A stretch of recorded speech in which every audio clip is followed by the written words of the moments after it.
Eu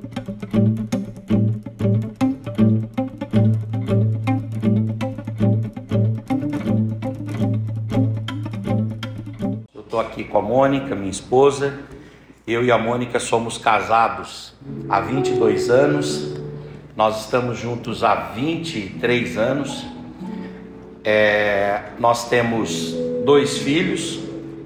O Eduardo, que está com 19 anos agora, e a Mônica Caroline, que está com 21 anos.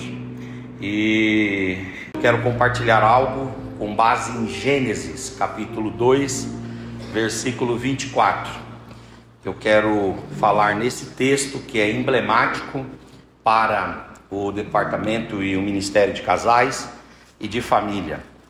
Diz assim: portanto, deixará o homem ao seu pai e à sua mãe, e apegar-se-á à sua mulher, e serão 2, uma só carne. Amém. Eu quero falar hoje sobre casais alicerçados e felizes. E esta é a justa posição. Casais bem alicerçados são casais mais felizes. Essa igreja, ela é uma igreja que mantém as marcas de uma igreja pentecostal e de uma igreja de viés assembleano. E a declaração de fé da Assembleia de Deus, que é um documento que contém a nossa confessionalidade, a declaração de fé diz assim: que o casamento é a grande instituição divina, que é um reflexo do pacto entre Cristo e a igreja. Então, quando nós olhamos para um casal de forma reflexiva, refratária, nós vemos também Cristo com a igreja. E casamentos felizes, que refletem de fato Cristo e a igreja, e uma relação saudável, esse casamento não decorre do acaso, ele não decorre do destino, ele não decorre do deixa como está para ver como é que fica. Não. O casamento feliz, ele é fruto de investimento intencional. Ele é fruto da intencionalidade. A minha esposa é professora.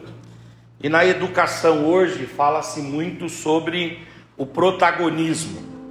E quando a gente pensa no casamento, nós temos o protagonismo da intenção, protagonismo da vontade, protagonismo da aquiescência, o protagonismo do querer. Ou seja, é preciso desejar, é preciso intencionar, é preciso trabalhar para que um casamento saia de uma mera convivência para, de fato, um relacionamento estruturado e feliz.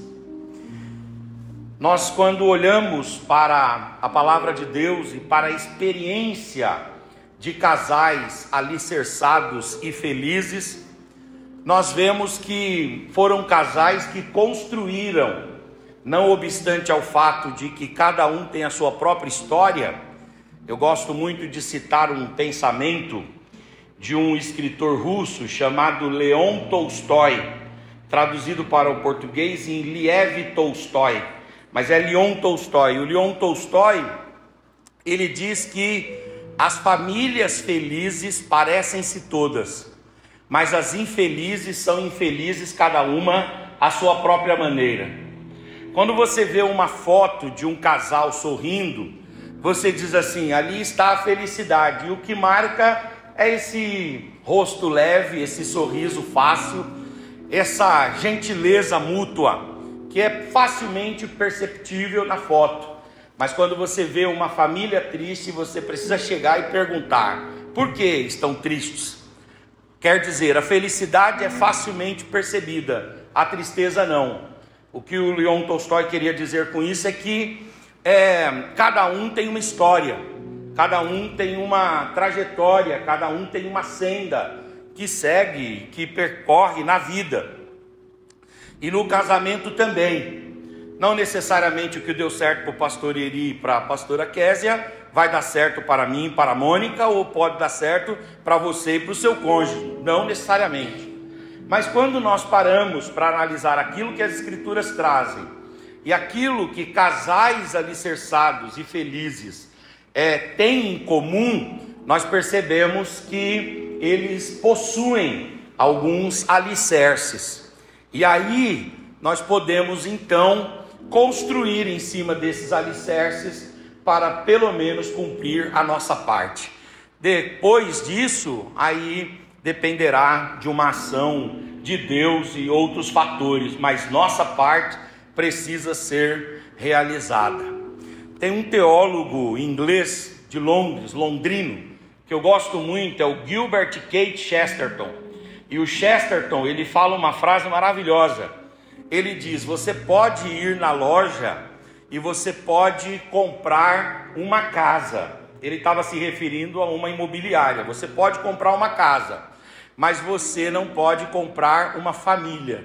A família decorrerá de uma construção diária. Isso mostra que, seja no ponto de vista do casamento ou no ponto de vista da família, é necessário haver intencionalidade, é necessário haver trabalho, é necessário haver vontade, é necessário colocar as sapatas, é necessário colocar os alicerces, é necessário lançar os fundamentos, e aí sobre esses fundamentos estruturarmos o casamento e estruturarmos a família. E eu quero hoje falar sobre alguns desses alicerces que decorrem, que desdobram-se, que resultam, que geram, que desembocam naturalmente numa felicidade conjugal. E essa felicidade conjugal, ela se espalha e envolve os filhos, envolve a família, e a família se torna então uma família alicerçada e uma família feliz. Primeiro alicerce é o alicerce da consciência, é de dentro para fora, é um alicerce que tem a ver com a intenção, com a mente, com a mentalidade, tem a ver com aquilo que se enxerga, aquilo que se concebe sobre casamento. E esse alicerce da consciência é aquele que entende que o casamento deve ser uma aliança e não um mero contrato. Vejam que quando Deus fez o primeiro casamento lá no Gênesis, antes do pecado, antes da queda, Deus estabeleceu ali uma aliança. Deixará o homem, seu pai e a sua mãe, e se unirá à sua mulher, e ambos serão uma só carne. A NTLH traz uma só pessoa, ambos serão uma só pessoa. Ali não havia cartório, ali não havia advogado, ali não havia direito civil propriamente dito, positivado, escrito, mas ali havia o casamento. E o casamento estava pautado na consciência de uma aliança e não na consciência de um mero contrato. O casamento à luz das Escrituras é uma aliança. A palavra que aparece aqui para apegar-se-á é a palavra hebraica berit. E a palavra hebraica berit, ela quer dizer o quê? Quer dizer um pacto solene e irrevogável, que não aceita cláusula de distrato diante de Deus, e não um mero contrato civil passível de rescisão por conveniências humanas. A aliança matrimonial à luz das Escrituras, ela implica algumas coisas. Implica fidelidade incondicional, implica também uma constância, uma permanência. Ela tem um elemento da indissolubilidade, porque é uma permanência até a morte, e indica também uma entrega mútua, ou seja, o marido dá o que tem, a mulher dá o que tem, e aí formam então um vínculo. Agora o contrato ele é diferente. O contrato é o quê? Ele é um acordo entre as partes, que geralmente é entabulado num papel, assinam, reconhecem firme e registram. Pronto, está feito ali o contrato. Mas tão logo as ideias mudem, tão logo os projetos pessoais mudem, do mesmo jeito que se firmou, vai lá e se propõe um distrato. Enquanto o contrato vai dizer, eu estou com você, enquanto ou durante ou até que me seja conveniente, a aliança vai dizer, eu estou com você porque eu me comprometi com você diante de Deus, diante da família, diante dos meus pares, eu me comprometi por amor e também me comprometi a te respeitar e ser fiel a ti até a morte.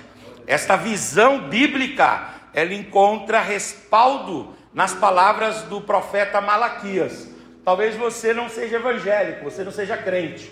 Você está aqui hoje porque você veio convidado por alguém. Que bom que você está aqui. E mesmo você que às vezes casou fora da igreja, ou seja, antes da fé cristã chegar na sua vida, você deve lembrar do texto de Malaquias 2,14, porque aqui Deus fala que Deus é testemunha do matrimônio, Deus é testemunha desse casamento, desse vínculo. Deus diz, eu sou testemunha do casamento. Quando vai fazer o casamento, seja no civil, seja na celebração religiosa, tem lá a figura dos padrinhos, tem lá a figura das testemunhas. Deus está dizendo, no meio deles, eu estava ali presente, eu testemunhei o dia que você disse sim, o dia que você fez os votos, o dia que você prometeu amar, respeitar e ser fiel, na alegria, na tristeza, na saúde, na doença, na prosperidade e na escassez econômica. Eu estava lá. E eu posso dizer que essa não é uma mera relação jurídica estruturada aí através de uma certidão de casamento, mas essa é uma aliança. Uma aliança, ela não é baseada em sentimentos passageiros, mas ela é baseada na decisão consciente de amar com maturidade, com equilíbrio, tal como Deus age para com o seu povo. Então, a primeira coisa que é um alicerce tremendo é que nós aqui devemos nutrir a nossa consciência de que o casamento não é contrato, o casamento é uma aliança. E eu vou aqui entrar num ponto bem interessante, que é o casamento é uma aliança de sangue. Por quê? Como que o casamento se dá nas escrituras sagradas? A partir da consumação do casamento, que é o ato de intimidade. E como que o casamento se dá hoje em dia? A partir da consumação do casamento na noite de núpcias. E o que acontece quando se tem uma relação íntima? Microvasos estouram e há liberação de sangue, mesmo que a pessoa já tenha outras experiências. A cada ato, isso é naturalmente concebível. A cada ato, microvasos estouram e há ali uma manifestação e uma fusão sanguínea. Ali está a concretização do casamento. O casamento, ele tem a ver com esta aliança, baseada no amor, baseada na maturidade, baseada no compromisso, baseada no sangue e baseada também nesta percepção de que não adianta a gente rescindir o contrato. Nós precisamos lutar para que o casamento permaneça de pé. Então, que talvez, se você não tinha essa ideia, que o Espírito de Deus abra no seu coração um espaço, que a palavra de Deus encontre guarida e que você saia daqui com essa consciência. O casamento, antes de ser um contrato, ele é uma aliança. E esta aliança, ela é baseada no modelo. E qual é o modelo? É o modelo da aliança do amor entre Cristo e a igreja.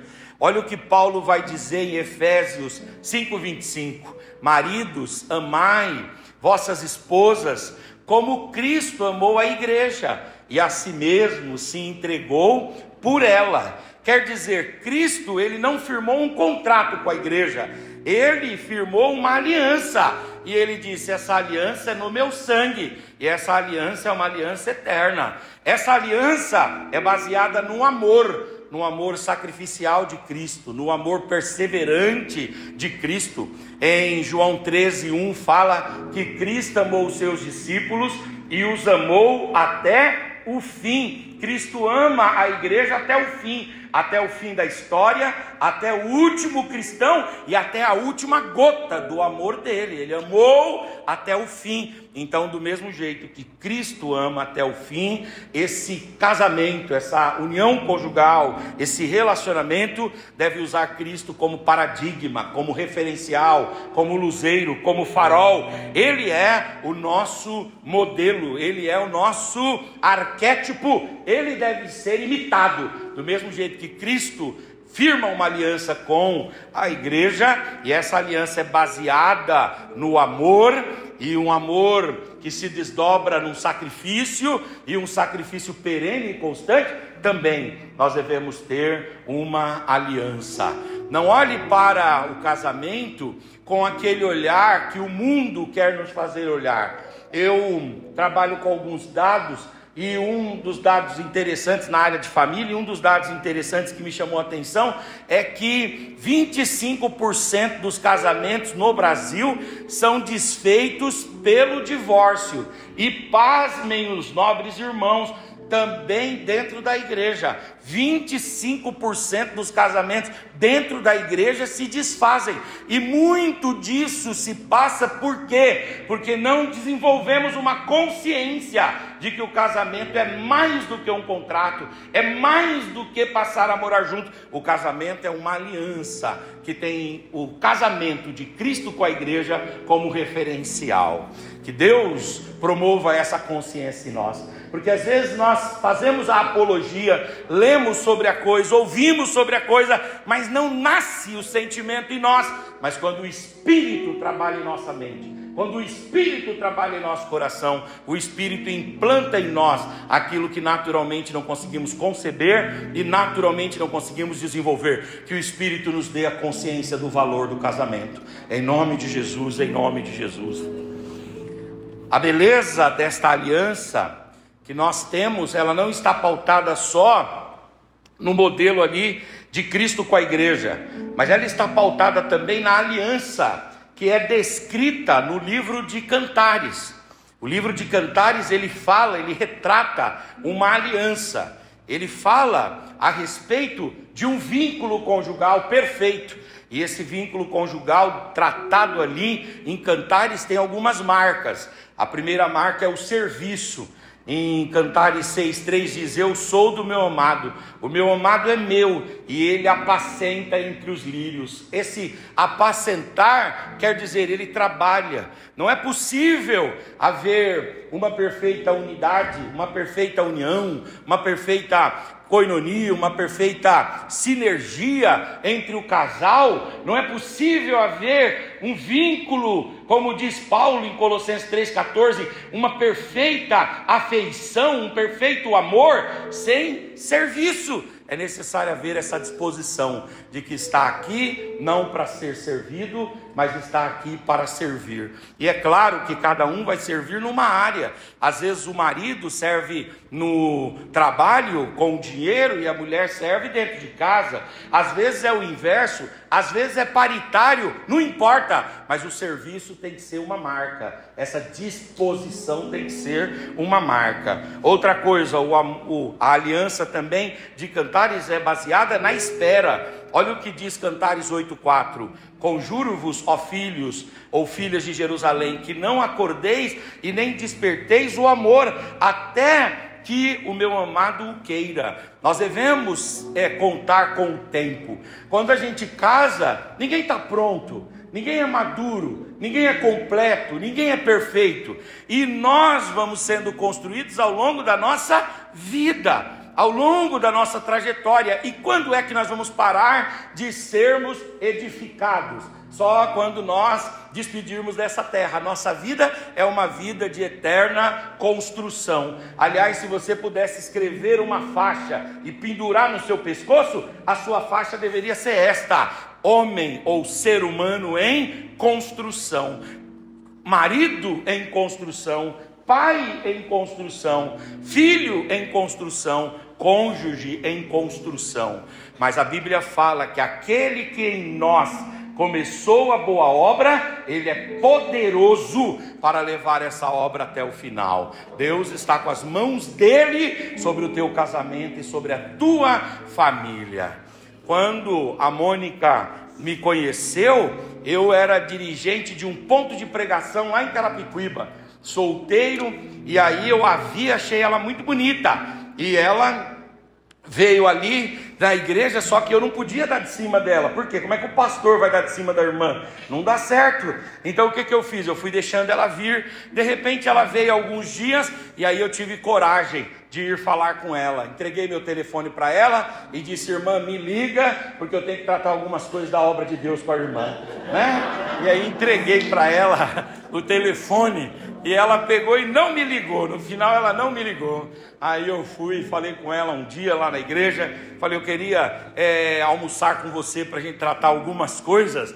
E aí ela disse: tá certo. E quando ela chegou lá para a gente conversar, ela colocou uma série de objeções. A nossa vida é mais ou menos igual à vida retratada pelo Renato Russo, né, na música Eduardo e Mônica. Ela já falava alemão, ela já estava lá na frente, e eu estava aqui lutando com as aulinhas de português, não era nem de inglês, né? Umas aulinhas aqui. Por quê? A Mônica já era psicóloga, já era pós-graduada, já tinha morado no Canadá, era uma mulher já com um pouco mais de idade do que a minha, e aí ela colocou uma série de objeções. Mas guerreiro que é guerreiro tira todas elas da frente. Eu fui derrubando cada uma delas, e no final levantei, né, o meu troféu. Oh, maravilha! Casei. E eu me lembro, quando eu casei, por exemplo, pasmem os irmãos, quando eu casei com a Mônica, eu só tinha a 2ª série do ensino fundamental. Nós estamos há 23 anos juntos. Hoje eu estou fazendo mestrado para a glória do Senhor. O que eu estou querendo dizer com isso é que ninguém nasce pronto. As relações não começam com todos ali já plenos, mas aí é preciso aguardar o tempo. Uma hora o despertamento virá, uma hora o desenvolvimento virá. É preciso apostar no outro e acreditar no outro ao longo do tempo. Você tem paciência com essa pessoa que está aí do seu lado? Olha bem para o olho dela, se você puder, e diga: eu estou tendo que ter tanta paciência com você. Diga, pode dizer, né?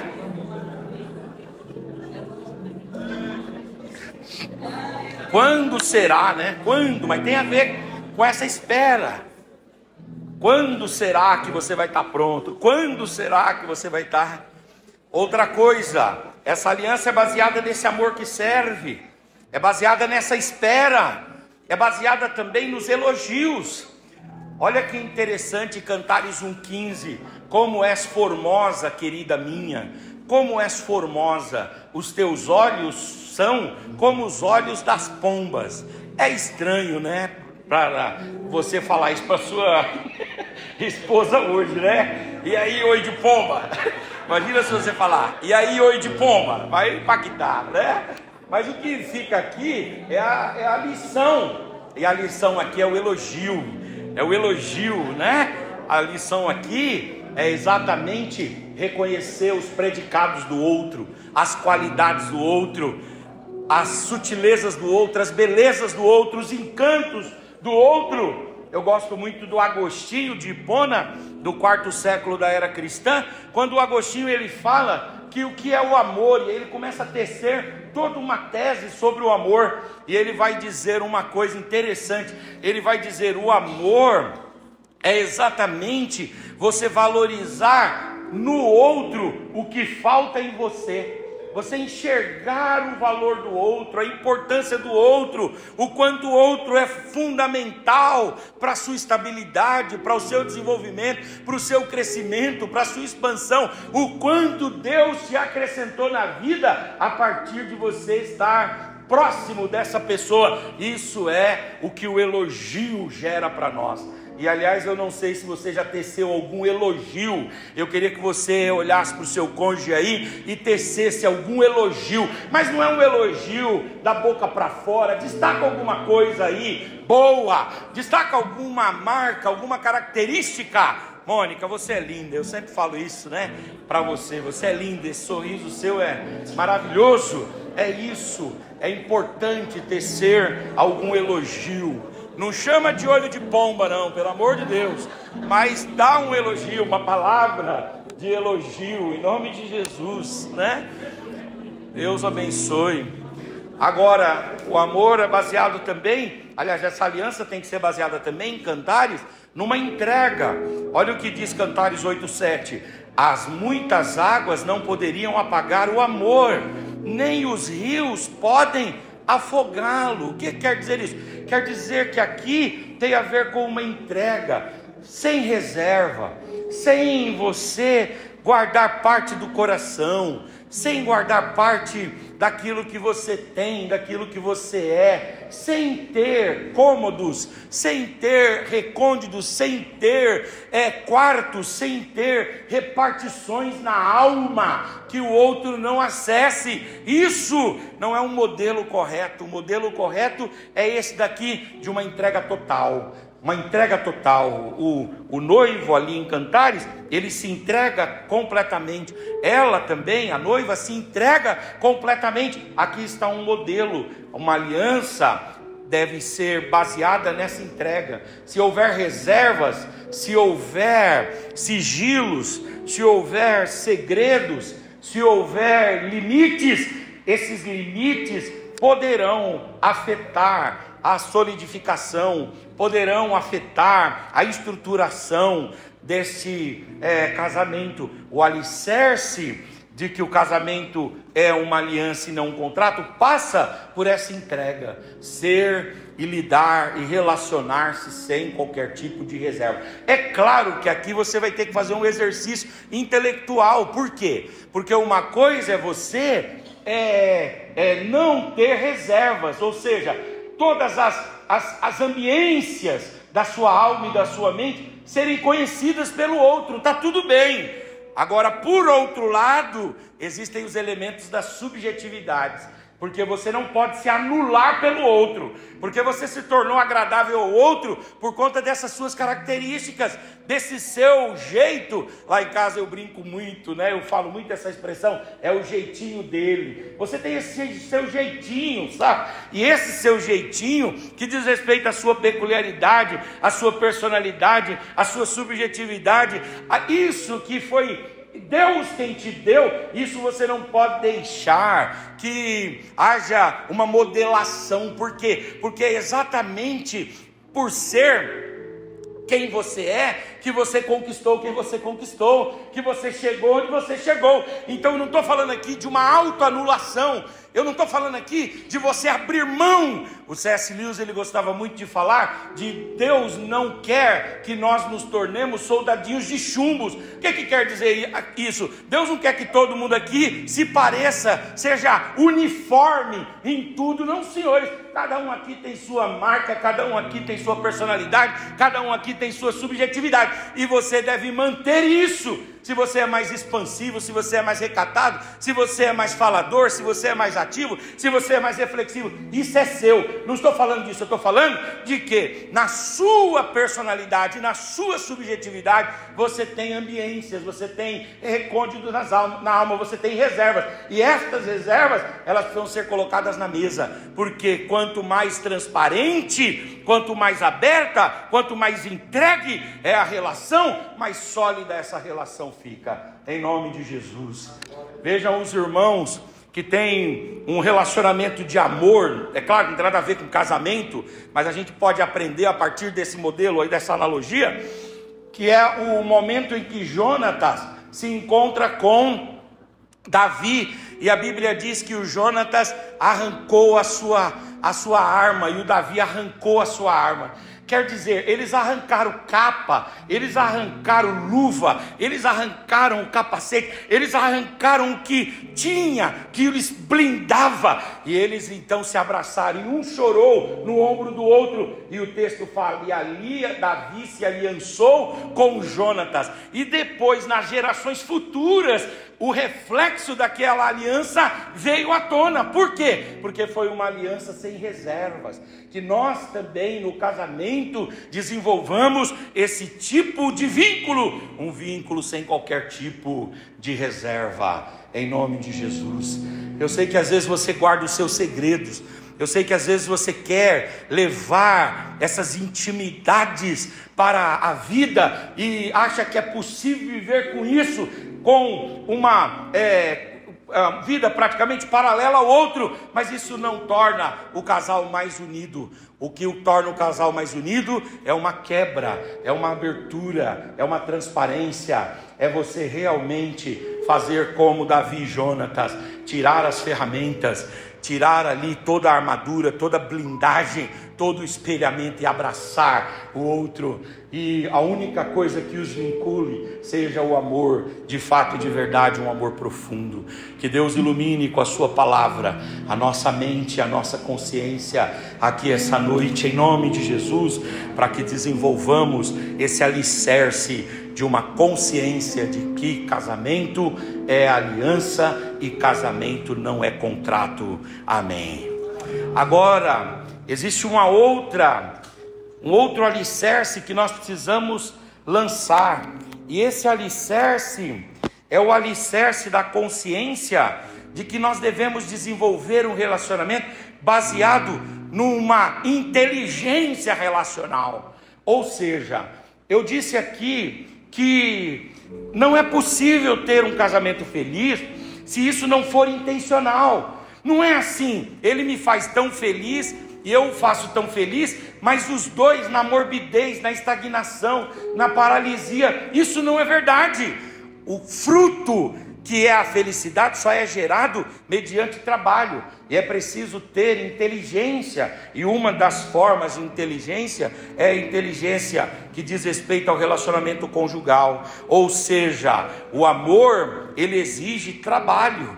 Tem um terapeuta de casais, que é o John Gottman, e ele diz o seguinte, que casais felizes, eles investem ao menos 6 horas por semana de forma exclusiva e para momentos de conexão.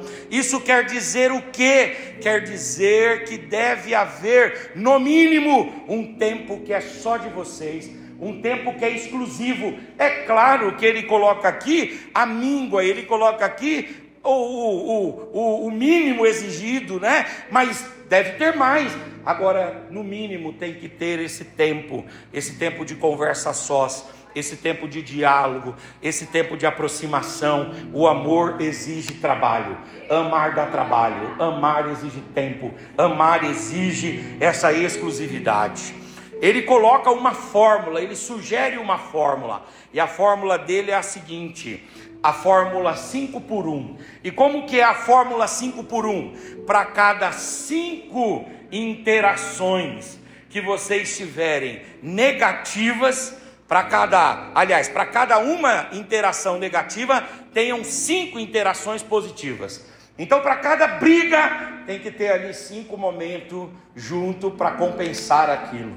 Eu não sei, tem uma gravação, eu gosto muito de refrigerante, e tem uma gravação que diz que para cada copo de refrigerante que a gente toma, para limpar o sangue tem que tomar 37 copos de água, né? Mais ou menos o seguinte.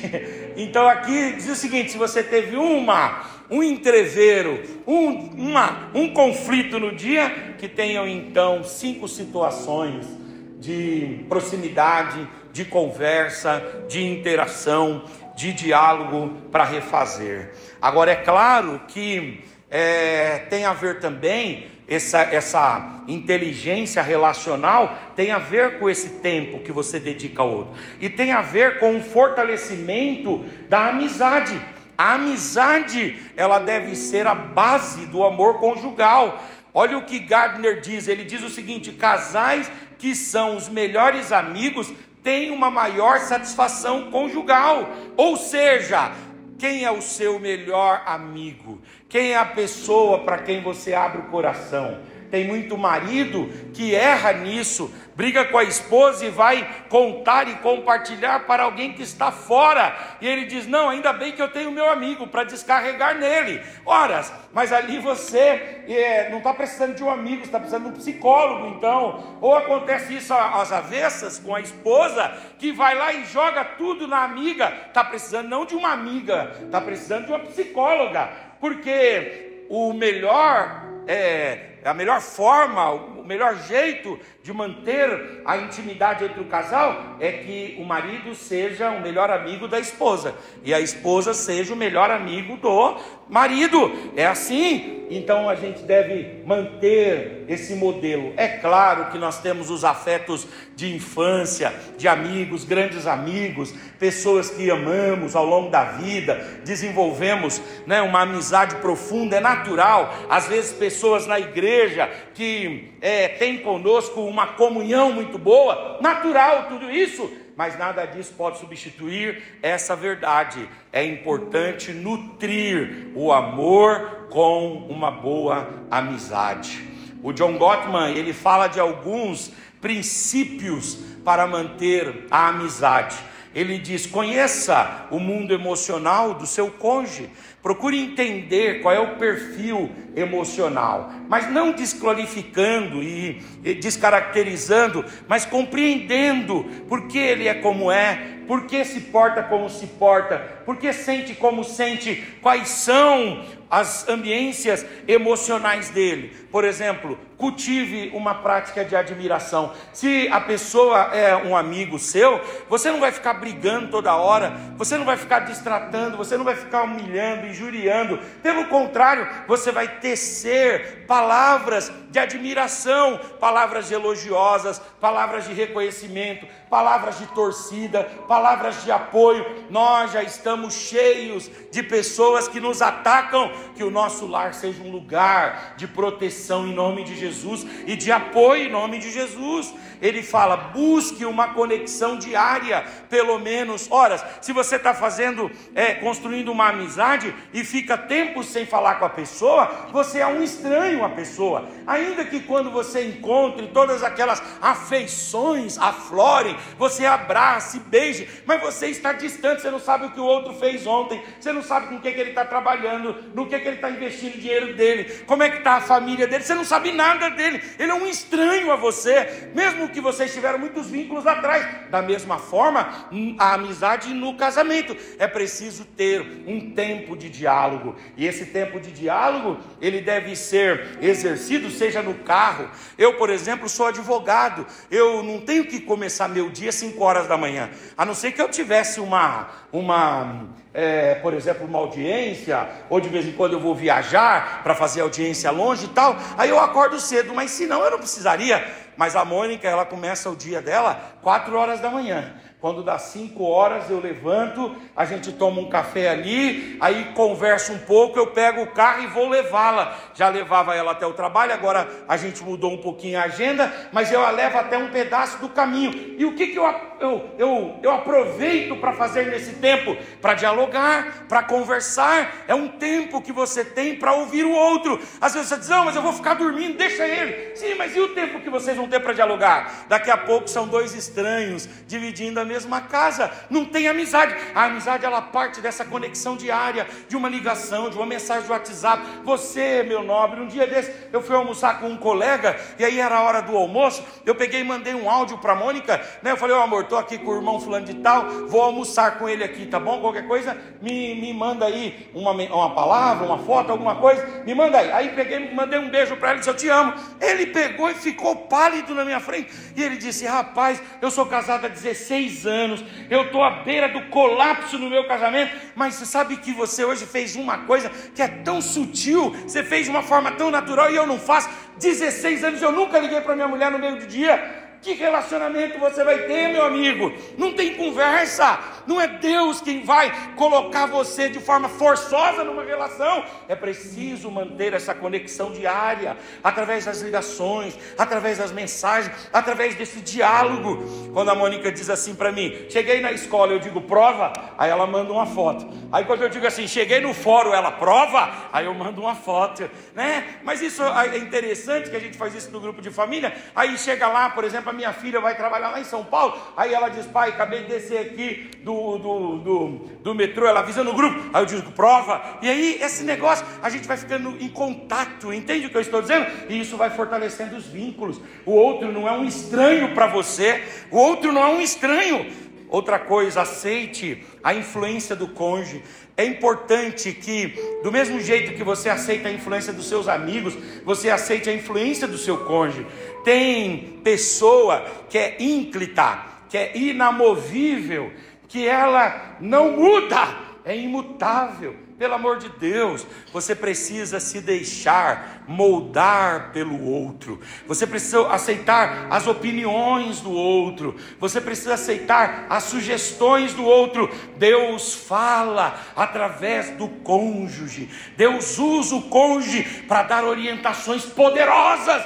E às vezes você, né? Eu tenho uma irmã, minha mana, eu gosto muito, amo a minha irmã, mas ela conta uma história muito interessante. Ela hoje é viúva e ela diz assim, Henrique, o meu esposo morreu porque ele não me ouviu. Eu sei que Deus tem a forma dele de levar a pessoa, mas ele não me ouviu.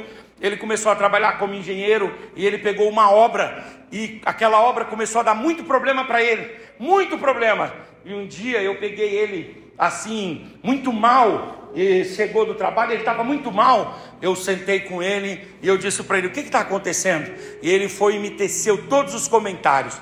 Eu fiz todas as contas com ele. Quando eu terminei de fazer as contas, eu peguei todo o papel, coloquei assim debaixo da Bíblia, orei e Deus me deu uma palavra. E a palavra que Deus me deu foi, para com isso daqui, entrega essa obra, paga essa multa e você vai ter dias de paz, a sua paz vai voltar. E quando eu terminei de dizer isso, ele pegou o papel, enfiou debaixo dos braços e olhou para mim e disse assim, eu não vou fazer isso, porque eu me comprometi, então eu não vou fazer isso. Ela disse, mas tem aqui no contrato a cláusula para você rescindir, nós temos dinheiro para você pagar, paga a multa, se desvencilha disso, é melhor você viver em paz do que viver com dinheiro. E aí então o que aconteceu? Ele foi trabalhar, insistiu naquela obra, a pressão foi aumentando. Um dia foi trabalhar com 54 anos, engenheiro, morreu, liberou os funcionários para trabalhar na obra, ficou lá no container, e aí teve um infarto fulminante, morreu ali, né? Deus usa o cônjuge, pelo amor de Deus. Esse cônjuge aí é a boca de Deus. Se Deus usa uma pessoa que não te conhece, uma pessoa estranha, será que Deus não vai usar alguém que te conhece? Alguém que conhece seus passos, Deus vai usar sim. E Deus usa sim. Deus usa o seu cônjuge para te dar orientação. Então aceite o conselho, a influência. Outra coisa, resolva os problemas simples, probleminha simples que surgir, resolva.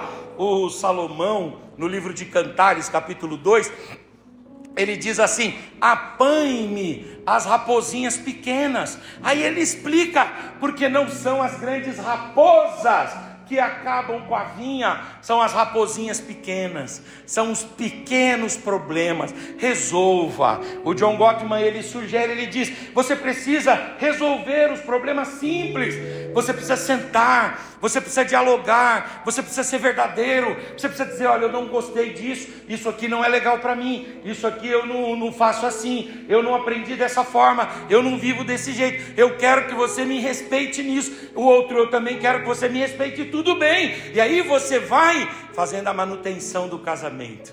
Por que que casas geralmente precisam de reformas disruptivas? Porque as pequenas manutenções não foram sendo realizadas. Isso acontece com o carro também. Por quê? Pequenas manutenções não são realizadas e quando chega daí 3, 4, 5 anos tem que trocar o carro. Por quê? Porque o carro está irreconhecível. Da mesma forma, o casamento.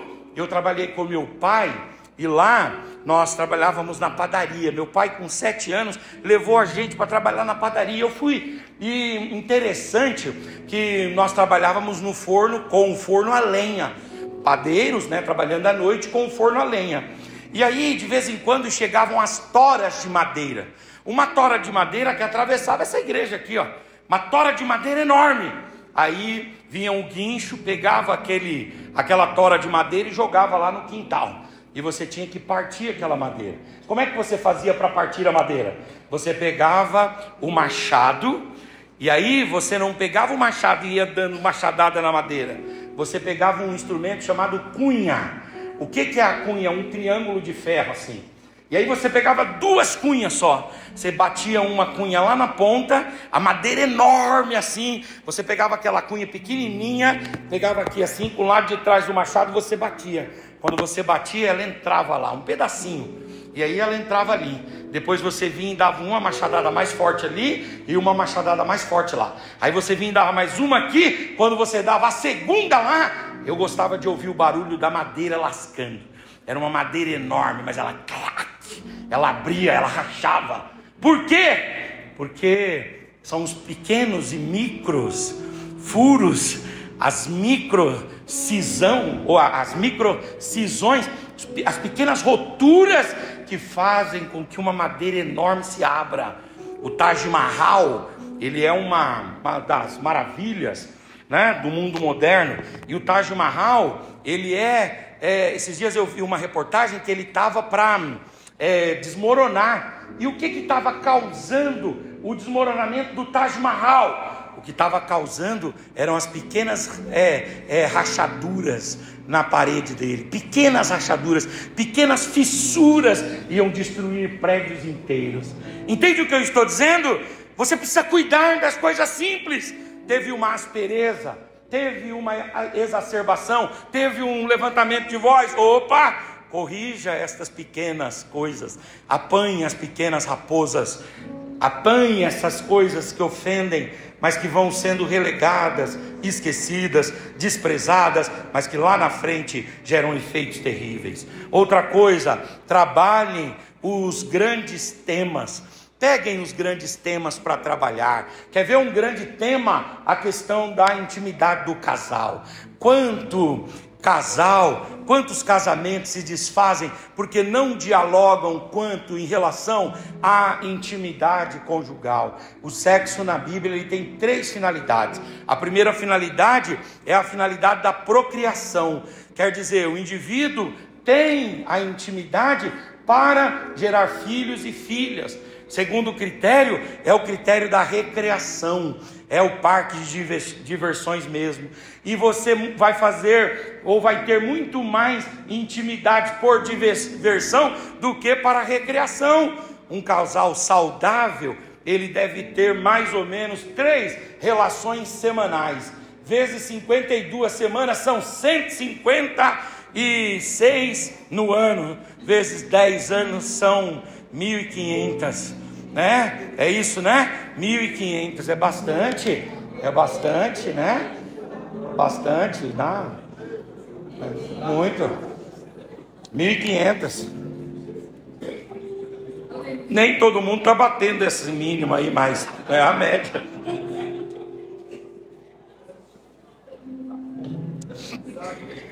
Três por semana, vezes 52 semanas, 156, 10 anos, 1.500.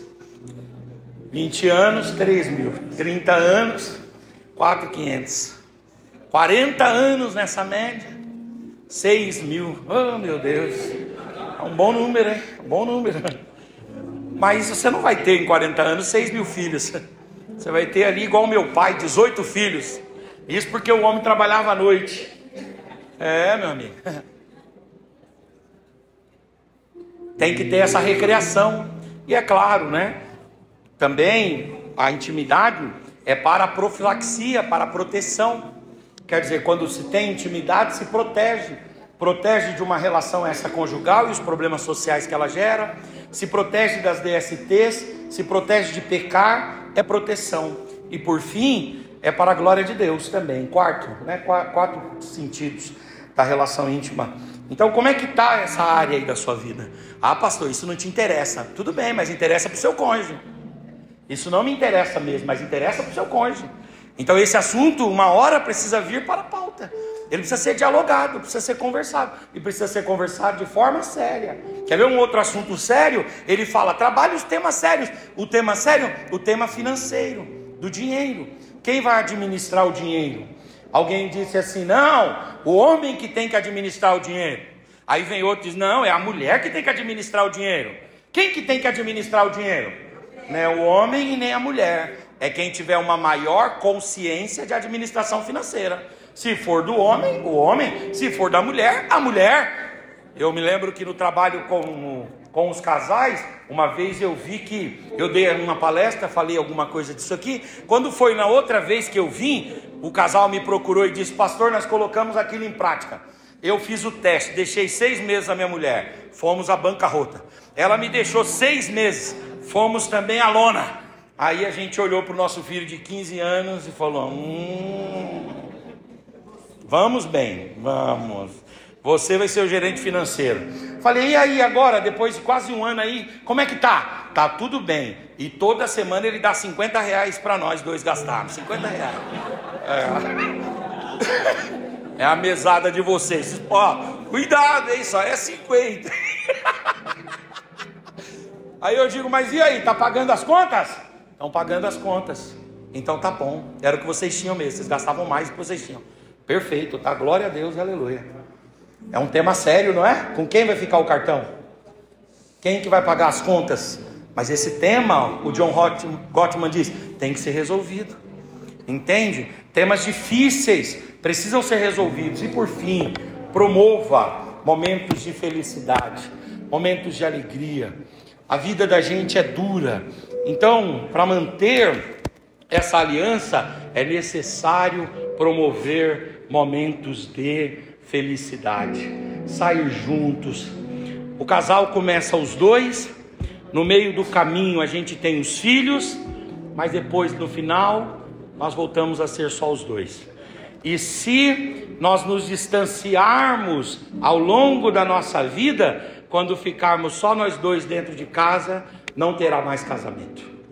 Muitos casais se separam numa idade já avançada, porque deixaram a preocupação dos filhos, que era o que os vinculava e os constrangia de alguma forma. Não tendo mais os filhos, não tem motivo para ficar junto. Aí resolvem cada um seguir sua vida. Mas nós não, irmãos, nós somos iluminados pela palavra de Deus. Nós somos iluminados pelo Espírito de Deus. Aleluia, glória a Deus. Procure nutrir um bom relacionamento. Qual é a comida que a sua esposa mais gosta? Qual é o prato que esse homem aí do seu lado mais gosta? Qual que é o refrigerante, o suco, a bebida que ele mais gosta? Qual é o refrigerante, a bebida que ela mais gosta? Se agora o problema de vocês não fosse dinheiro, agora, e você olhasse para ela e dissesse, vou te levar para viajar para um lugar que é o seu sonho, para qual lugar você a levaria? Se você não tivesse problema com dinheiro e você fosse o levar agora para um lugar que ele deseja muito conhecer, qual o lugar que você o levaria? Entende o que eu estou dizendo? É necessário promover esses momentos de satisfação e de alegria. Fique de pé com a permissão do pastor Eri, em nome de Jesus. Casais alicerçados são felizes, e os casais felizes são aqueles que entendem que o casamento é uma aliança e não é um contrato. E aqueles que trabalham com uma inteligência relacional, conjugal. É muito importante nutrir a amizade. Pega na mão do seu cônjuge, vira de frente para ele. Eu vou pedir para a Mônica subir aqui. Pega nas duas mãos dele aí assim, olha no olho dele. Olha no olho, faz tempo que não olha no olho, não, né?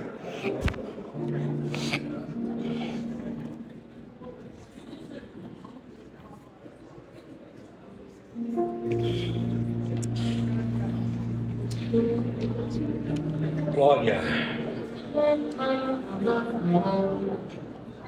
Se você puder olhar aí, diz assim para o seu cônjuge: diante de Deus, dos membros da minha família que porventura estão aqui, diante dos meus amigos, da igreja do Senhor, eu renovo os meus votos contigo. Eu prometo te amar, te respeitar e ser fiel a ti. Na alegria e na tristeza, na saúde e na enfermidade, nos dias que tivermos ricos e nas pobrezas também. Eu prometo ser fiel a ti. Eu te amo. Pai, nós, em nome de Jesus, oramos, ó Deus, por essa renovação de votos aqui. Ah, Senhor, o que nós estamos fazendo aqui? Cada um está lutando pelo seu casamento, cada um está se esforçando e se dedicando por sua família. Meu Deus, eu sei que muitos casais aqui estão muito bem e vieram hoje muito mais, Senhor, para reforçar esse bem que já desfrutam. Mas tem outros casais aqui que estão por um fio, que estão, Senhor Deus, de fato e de verdade, dando a eles mesmos a última oportunidade. Mas que a tua palavra, Senhor, que não volta vazia, que a tua palavra, Senhor, que vai até a divisão da alma, do espírito, juntas e medulas, que a tua palavra, Senhor, que vai até o lugar aonde o psicólogo não pode agir, o lugar aonde o médico não pode ir, aonde o psiquiatra não pode ir, o lugar, Senhor Deus, lá no recôndito da alma, no limite entre a alma e o espírito, que a tua palavra, Senhor, encontre guarida em nossos corações e promova mudanças, Pai, de dentro para fora. Fortaleça a amizade, o amor, o respeito, a fidelidade.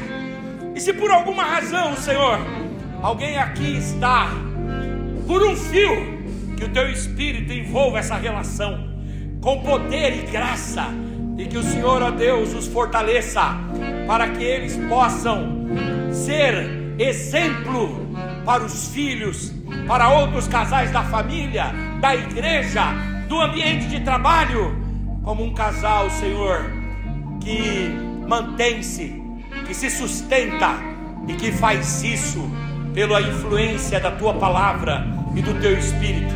Ó Deus, eu abençoo esses casais, eu abençoo, Senhor Deus, estas famílias aqui, em nome de Jesus. Eu vou pedir a você para que você estenda as suas mãos agora na direção da tua casa, e eu quero que você ore comigo pelos seus filhos, pelos filhos. Se você não tem filho, mas você é responsável por alguém, ore por essa pessoa. Se você não tem filho e não é responsável por ninguém, ore pela tua família agora. Pai, em nome de Jesus, eu abençoo, Senhor, os meus filhos. Eu abençoo a Mônica, Senhor, a Mônica Caroline, que está com 21 anos. Dá saúde para ela, Pai, ela precisa de saúde. Eu abençoo o Eduardo, Senhor, que está com 19 anos, abre as portas para ele e realiza os projetos dele. Eu abençoo, Senhor, a minha futura nora, a Pamela, Pai, com a tua bênção, com a tua mão poderosa, alcance a tua filha. Eu abençoo a minha mamãe, Dona Patrocínia. Eu abençoo a minha sogra, Dona Maria Alice. Eu abençoo meus irmãos, minhas irmãs, meus sobrinhos, minhas sobrinhas. Eu abençoo, Senhor, meus cunhados, minhas cunhadas, meus tios, lá em Ribeirão Preto, no interior de São Paulo. Eu abençoo, Senhor, minhas tias, meus primos, minhas primas. Eu abençoo, ó Deus, a minha família, a minha casa. Eu abençoo a família da Mônica, a casa da Mônica. Eu abençoo as famílias aqui representadas. Visite cada lar, cada filho, cada familiar, com a tua mão poderosa. Assim nós oramos, em nome de Jesus. Amém.